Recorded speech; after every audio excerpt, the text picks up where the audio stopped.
एक तो गोमुख होता है, एक नाहरमुख होता है। अपना जो घर है वो आपके या तो इस तरह से अपन लंबाई चौड़ाई बराबर रखते हैं, ऐसे घर नहीं बनता है, ठीक है। कभी भी मंदिर आपने देखा होगा, मंदिर आपके घर की तरह नहीं होते। अपना घर अगर 24 फीट यहाँ से लंबा है तो इसी तरह यहाँ से भी 24 फीट ही होगा चौड़ा, ध्यान रख लीजिएगा। और इस तरह से घर बनाते हैं अपन। मंदिर जो बने होते थे वो हमेशा इस तरह से बने होते थे, ध्यान रख लीजिएगा। इनमें चौड़ा दरवाजा होता था, यानी sorry sorry sorry sorry sorry ये इस तरह से इस तरह से इस तरह से और इस तरह से इनका प्रांगण मिलेगा मंदिरों का, ठीक है, ध्यान रख लीजिएगा। और स्पेशली ये एक और दरवाजा मिलेगा, वो इस तरह से मिलेगा, जिसका मुख छोटा होता है और इसके बाद में सिर बड़ा होता है, तो उसको तो कहा जाता है आपके ये मुख। और वो जो मुख कहलाता है वो कौन सा मुख कहलाता है भैया? वो मुख कहलाता है, ध्यान रख लीजिएगा, ठीक है। जिसका स्पेशली मुंह बड़ा होता है और सिर कम चौड़ा होता है उसको आपके ये मुख कहा जाता है। और इसका ये नाम है, नाम कौन सा है आपके?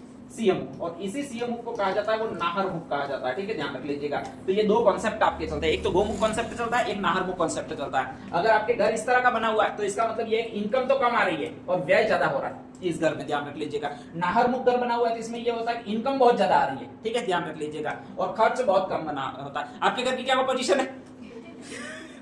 साला कैसा भी बड़ा हुआ हो यही शब्द होता है, कौन सा शब्द होता है? गोमुखी होता है, और कुछ होता नहीं है, ठीक है। तो वो घर के प्रकार के आधार पर है, खैर छोड़िएगा।